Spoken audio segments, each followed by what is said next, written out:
Bienvenue à Grandola, la plus grande résidence participative de France. Ce projet unique réunit 108 logements, dont 33 en location sociale, au sein d'un ensemble où les habitants choisissent de s'impliquer dans une démarche collective fondée sur le partage, l'entraide et la coopération.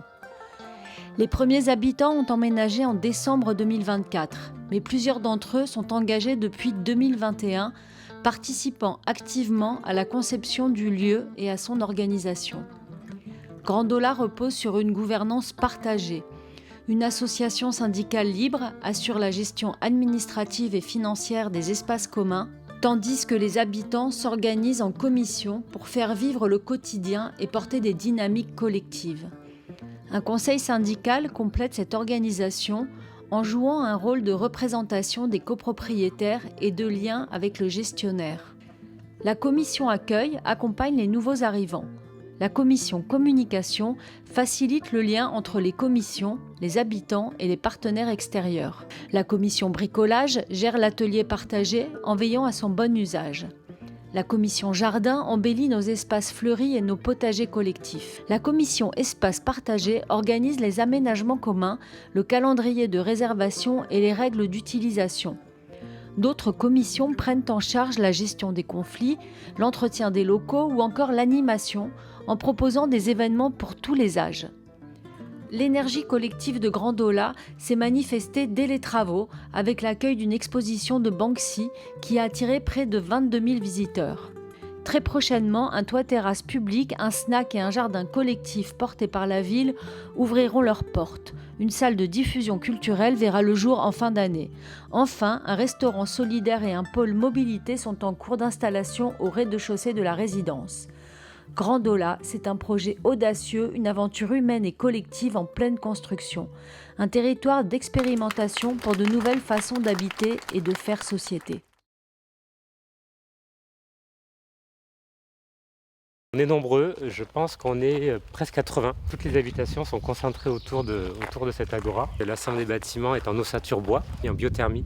Le groupe réfléchit à l'impact que peut avoir 30 foyers par rapport à la biodiversité, par rapport à la nature. Et l'autre pilier, c'était et aussi que le col nous a amené, c'est la partie sociale du projet. Donc en réfléchissant à l'intergénérationnalité et à la mixité sociale.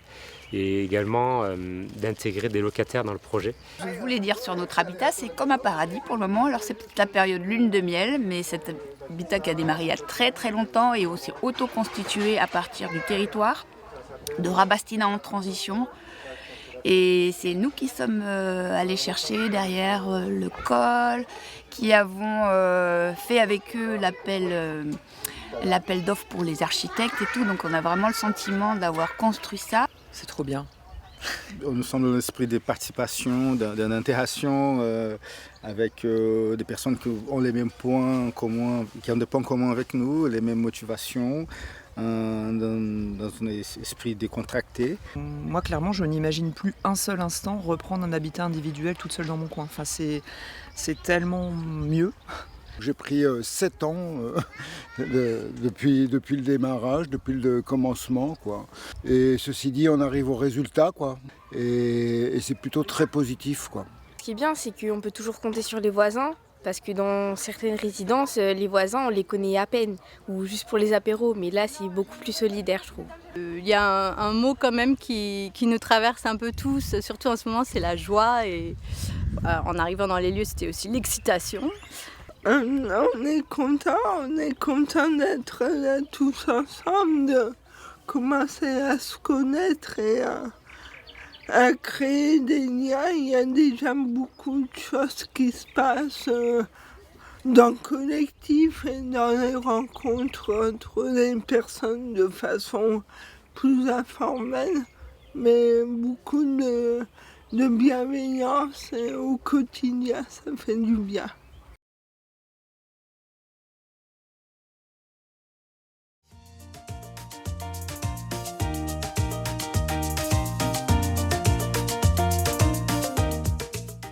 Elle a de commencer, la coprésidente.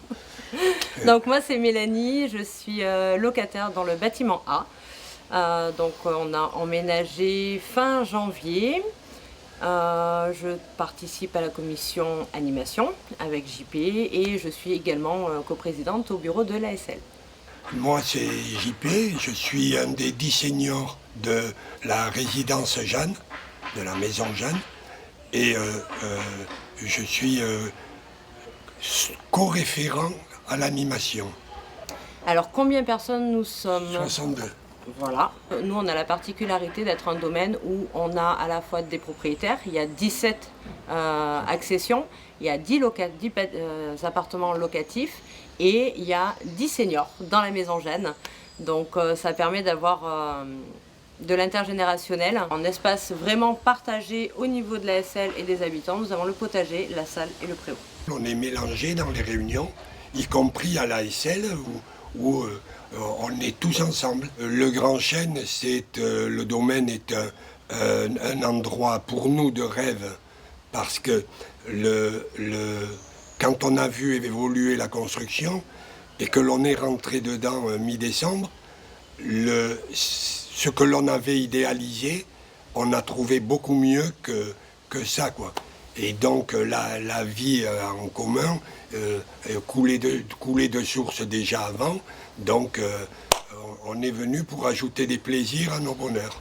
On va mettre une demi-heure à aller chercher le courrier parce que on va sortir, on va croiser Bernard à la maison senior qui va être sur sa petite terrasse. C'est mon plaisir. C'est vraiment c'est le calme, mais à la fois c'est la vie.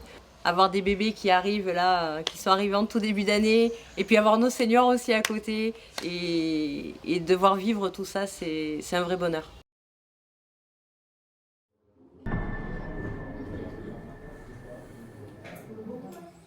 Faire un projet où on resterait maître de notre vie, avec toutes les difficultés que ça peut représenter et tous les plaisirs aussi. Ça me semble être une alternative à ce qui est proposé aux vieux actuellement. On ne voulait pas peser sur nos enfants.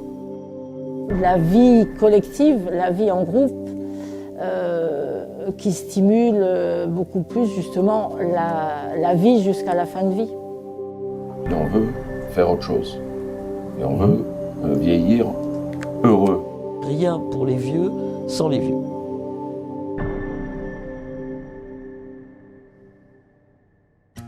Le projet Boboyaka est une opération qui a été labellisée par l'État dans le cadre d'un programme de recherche qui s'appelle « Engagé pour la qualité du logement de demain ». Ce projet de coopérative fédère des personnes en vue de décider par elles-mêmes de là où elles veulent habiter leur vieillesse et avec qui. Le groupe, à l'origine, ne veut pas subir le futur des stigmates de l'âge, la solitude, la dépendance, la maladie. Germe progressivement l'idée de fonder une coopérative et de vivre en harmonie dans un lieu qu'elles choisissent, de retrouver de la solidarité, de créer une communauté résidentielle. La coopérative n'est pas un acteur solitaire. Experts et professionnels de l'urbanisme et de l'architecture, autorités publiques et associatifs, sont sollicités pour leur soutien technique et financier, pour leurs compétences de la production immobilière. Grâce à leur soutien, les Boboyaka disposent de mesures innovantes. Le BRS, le bail réel solidaire, c'est la dissociation de la propriété, c'est-à-dire qu'on a le foncier d'un côté et le bâti de l'autre. Il faut acheter un terrain, se former pour co-construire le projet, trouver les financements. Les institutionnels commencent à comprendre l'intérêt d'une coopérative d'habitants, comme étant une troisième voie possible de l'habitat. En 2025, après de longues années de travail acharné, des hauts et des bas, de l'enthousiasme, une volonté farouche de faire aboutir le projet, la pose de la première pierre est en vue. Localisée dans une commune de la métropole bordelaise. Il y aura aussi une crèche dans le projet des Boboyaka, il y aura des commerces, il y aura des logements loués à des étudiants, donc il y aura de l'intergénérationnel.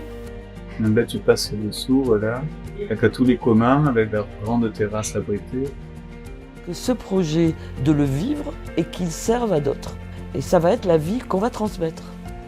À dire aux autres, ouais, c'est possible, quoi. Ne pas finir en EHPAD. Bien sûr, il y a un idéal, il y a des valeurs, mais il y a aussi des difficultés techniques, financières, sociales, voire même politiques. C'est vraiment une dernière aventure. On a choisi vraiment la coopérative parce que c'était la seule façon de faire que ce projet perdure au-delà de nous.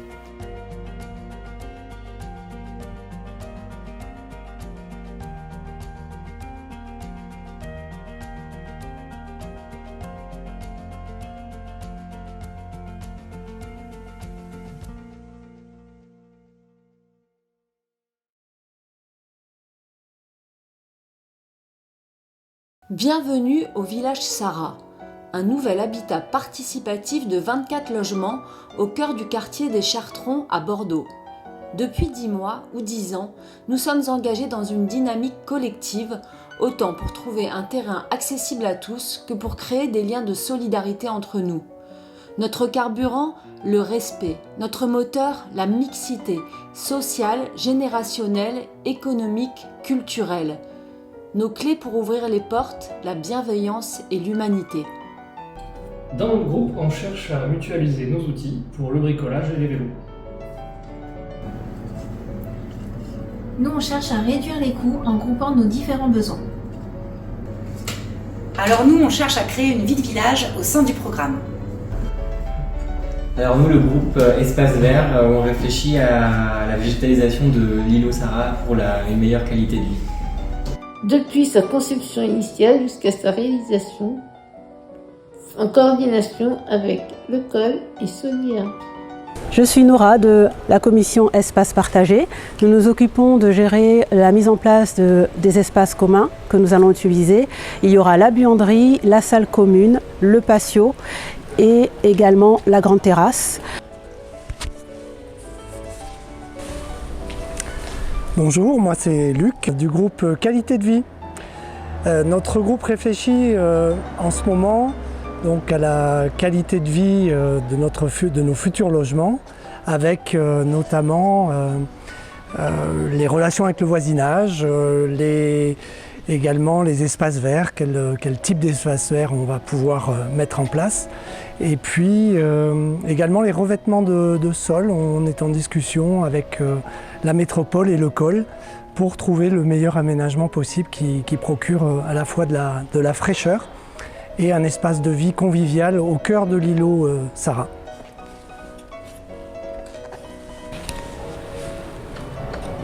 Oui, alors moi je suis Martine, je suis une cohabitante de Sarah, mais dans la catégorie senior.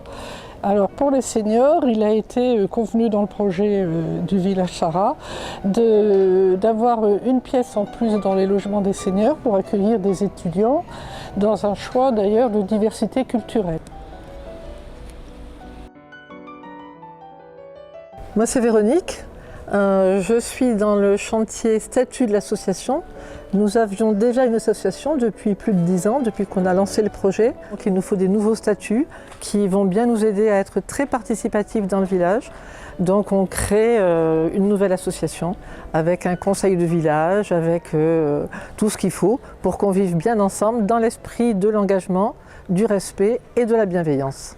Qui vit au village Sarah aime la mixité, tous les âges, tous les statuts, tous les porte-monnaies. Car vivre sans échange, nous ne le voulons pas. Non, non, non, non, nous ne le voulons pas. Autonomie solidaire, manie en l'humour, respect les différences, tous participants. Vivre avec bienveillance, nous l'avons décidé. Oui, oui, oui, oui, nous l'avons décidé.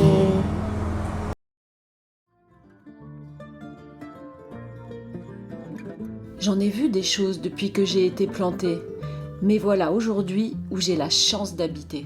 À Toulouse, un habitat participatif en centre-ville. Au sein d'un pôle d'économie sociale et solidaire. On a vu sur les trains et on peut marcher jusqu'à la gare. Une vie culturelle trépidante avec un cinéma associatif. Autour du jardin partagé, beaucoup de convivialité. Une micro-forêt sera plantée pour créer un espace de nature au milieu des immeubles. Je suis un platane comblé. J'ai toujours rêvé d'habiter, d'abriter des gens sympas. Et ben c'est fait.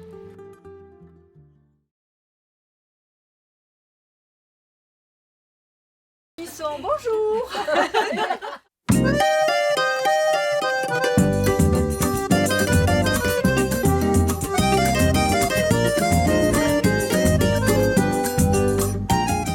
Je suis Colette, donc dans le projet depuis 7 ans. Ce projet, c'est un habitat senior participatif. Tous les lundis, on vient visiter le chantier de notre future résidence qu'on va intégrer dans 1 an. On dispose d'une buanderie, d'un atelier où on a des envies d'activités manuelles, une salle d'activité aussi mais qui sera ouverte au quartier, un studio parce qu'on a réduit la taille de nos appartements, donc on a toujours des amis à accueillir, de la famille, et puis surtout au dernier étage une salle de convivialité qui nous permettra de nous retrouver régulièrement pour continuer ce travail de participatif. Et puis, une fois par an, on se retrouve un week-end dans un gîte où, là, la dernière fois, on s'est retrouvé à Ondres dans 2 mobil-homes. Bon alors, ce petit week-end, c'est sympa? Ouais, c'est sympa. Là, on avait mis les hommes, le couple de Creuse, et là-bas, il y avait toutes les autres femmes, les filles, voilà. On se mélange pas alors? Pas trop, pas pour l'instant. On parlait des répartitions dans les chambres entre ceux qui ronflent, ceux qui ont un masque, etc. Ceux qui ne peuvent pas monter dans un lit superposé. C'est la difficulté d'organiser les week-ends, tu vois, vu nos âges. En plus, on a quand même l'ambition de rester toujours en éveil sur les activités culturelles de la région. Et à Tarnos, il y a une magnifique exposition sur Bansky. Et on est allé.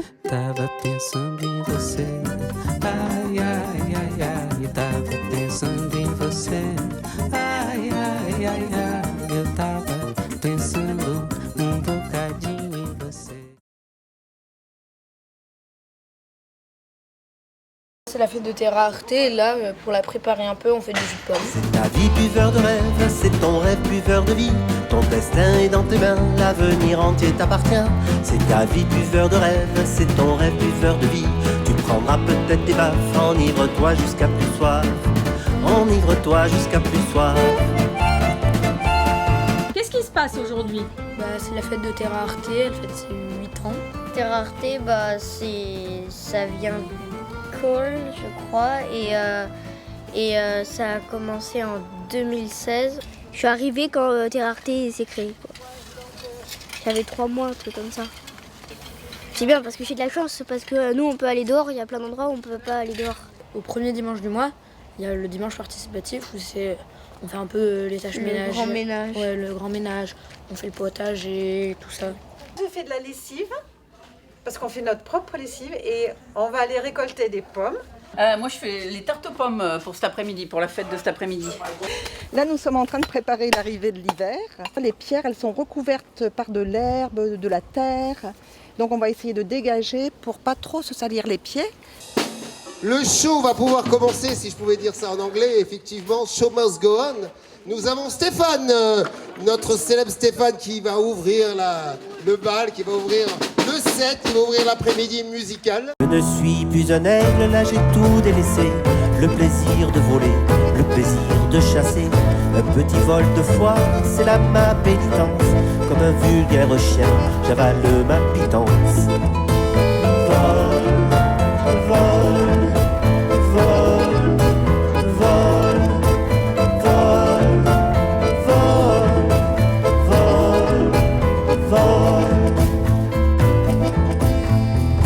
Céleste déchu, mes dons sont en sommeil. Mes œillères me privent des rayons du soleil. Mais ces appels se font de plus en plus pressants. S'enfuir à tire d'aile d'un décor oppressant. Le trône des oiseaux, je n'abandonne pas. L'instinct frissonne encore, enfoui au fond de moi. Sentir les courants d'air, je veux me retrouver survolant les montagnes dans le vent des vallées.